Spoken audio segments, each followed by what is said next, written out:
السلام عليكم ورحمة الله وبركاته. هدان أفيرسنا شركة نسيا إسجارسينتا gaar ahaan taleefanada badanaa waxay adeegsadaan labadan kelmadood 3G iyo 4G marka ma taqaanaa waxa laga wado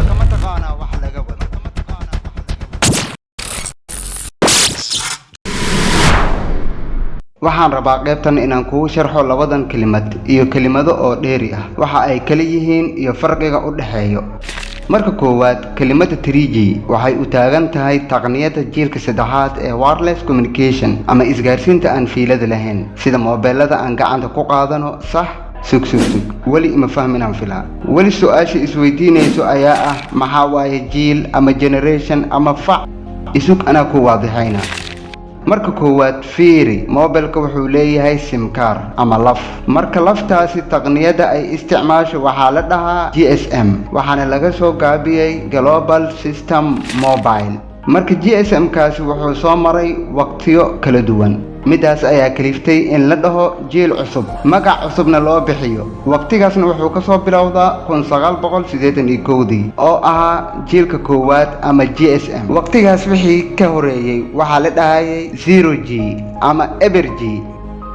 marka 1981 waxay ahayd markii ugu horeysay ee la isticmaalay taleefanada gacanta aan fiilada lahayn ama korontada lahayn ee ku shaqeeya sim card-ka ama lafta kaliya taleefankaas kaliya waa lagu hadli jiray wax qoraal ama SMS ma lahayn kadib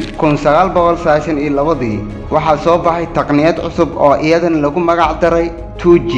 ama GPRS oo laga soo gaabiyay General Packet Radio Service jiilkan wuxuu soo siyaadiyay qoraal ahaan SMS lagu hadlo asigoona noqday xawaaraha uu xogta ku kala gudbinayo ku dhawaad 65 ilaa 144 kilobyte haye 2G waa la hormariyay kadib waxaa soo baxay 2.75G midkan xawaaraha ay ku qaadanayso xogta inay ku kala gudbinayso waxay noqonee 180 KB ama kilobyte haye 2001 waxaa soo baxay 3G oo asna noqday xawaaraha xogta uu ku kala gudbinayo 400 ilaa 700 KB ama kilobyte haye 3G ayaa la hormariyay waxaana soo baxay nuskhad cusub oo iyadan lagu magac daray 3.5G ama 3G plus midaana xawaaraha ay xogta mise macluumaadka kala gudbinayso waxay noqonee 7.2 MB ama megabyte hadda saan filayo asxaabta ila socoto waxay ku wareerayaan KB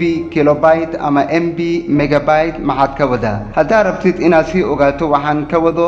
muuqaalkan haddaa YouTube ka daawanaysid waxaan kuu soo dhigaa xagga kore calaamada kor kaga soo baxdo ku dhufo halkaas ka daawan kartaa sidoo kale Facebook page-ka muuqaal sida haddaad ka daawanaysidna xagga postiga kore ayaan kuu soo dhigay linkiga marka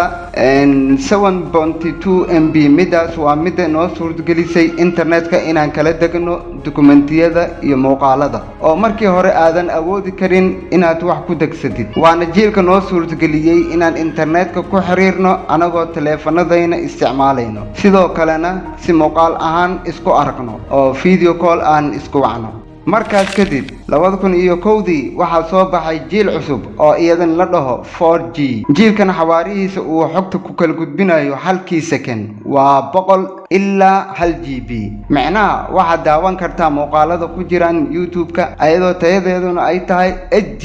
ama high definition asagoo muuqaalkana uusan kaala gogo'aynin marka waxaa xusid mudan in taqniyadan ay muran ka taagan tahay magacaabideeda ayadoona shirkadaha qaar ay u adeegsadaan qaab ganacsi ah oo magacaasi ay u sheegtaan ayadoona laga helaynin adeega dhabta ah ay waajib tahay inay kugu siiyaan haddaad isticmaashid jiilkan sidoo kale waxaa soo baxay 5G 2020 wadamada qaar ama telefoon qaar ayaa jiilkan